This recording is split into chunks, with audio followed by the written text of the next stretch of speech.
These videos are not for children. Also, I'm going to get into some spoiler territory.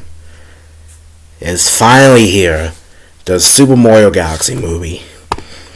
To say that this is a movie I've been having on my radar for a while is quite the understatement. No, I'm not really a big fan of Illumination. Like Blumhouse, I think their movies range from to mad mid brainwash slop. With the exception of the first Mario movie. The first Mario movie that came out in 2023, I genuinely love it. I've been a Mario fan since childhood, and it was everything I could expect. With the exception of Luigi. Luigi was done fucking filthy in that film. Lack of screen time galore. But this one came out earlier than I expected. I didn't think we were going to get this until like 2030, but no, we got it this year. The trailers leading up to it looked immaculate. I was so ready for it. Any kind of breadcrumb we got in this movie, I was hyped for it. Anyway, so this isn't really going to be a long review because I don't really have much to say, but let's get into it. Let's start with the positives. This is the best animation I have seen all year. I cannot understate how gorgeous this movie looks. The lighting, the character designs, the fucking rendering alone is so immaculate. Space? This movie takes place majority in space, being Mario Galaxy. The lighting is so awesome. Anything in this movie looks like a goddamn wallpaper, bro. Bowser looks even more badass than beforehand, despite being goofy, and I love it.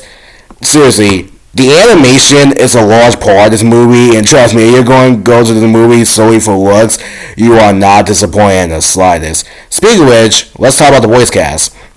Jack Black is still the GOAT as Bowser. He is still his usual goofy self, but that's what Bowser is supposed to be, while at the same time trying to claim to be the best, because let's be honest, Bowser isn't really that good of a villain to be real with you. He's just a silly, goofy dad. A lot of people hated on Chris Pratt when he was first cast as Mario, but honestly, even back in the first film, I didn't have a problem with it. He sounds fine. Even Charlie Day as Luigi. Bowser Jr. as the main antagonist, while Bowser's the secondary antagonist. Bowser Jr. was always a character I really wanted to see in these films. I'm upset we didn't get to see any Koopalings, but for all the characters that this movie had to balance, only picking Junior the Koopalings was a good idea.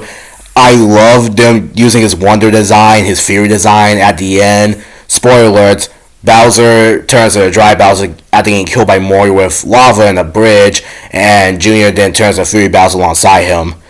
Both of them look bad as hell, and I love the design.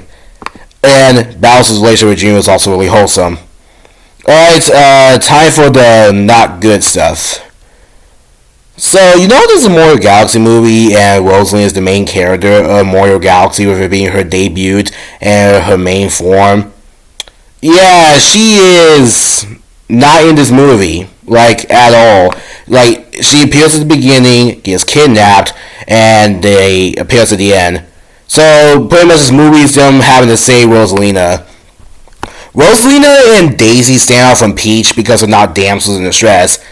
They are strong, independent women that can handle themselves, and given that Rosalina literally has superpowers, there is literally no reason why she can't defend herself. Why is this a Galaxy movie, but you barely adapt anything from Galaxy? And in general, that's the problem with this movie. Because, despite the name being Mario Galaxy, this movie isn't really a Galaxy movie. They try to adapt other stuff to the Nintendo lore, but not really anything from Galaxy, aside from space and Rosalina. Like, them adapting Yoshi alone feels like something that should be done in Super Mario World movie, not really this. And the Galaxy movie in general just feels like it shouldn't be the second installment. It felt like it should be like part 3 or part 4.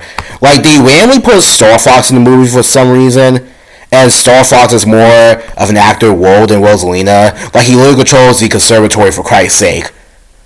I'm not against Star Fox having a film, but he should have his own movie with the characters from his game. Why is he being introduced in the goddamn Mario movie?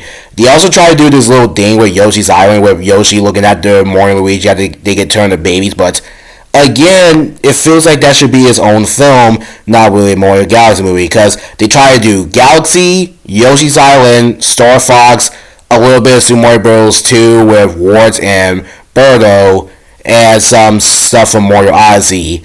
But condensing this into one film is a really good idea.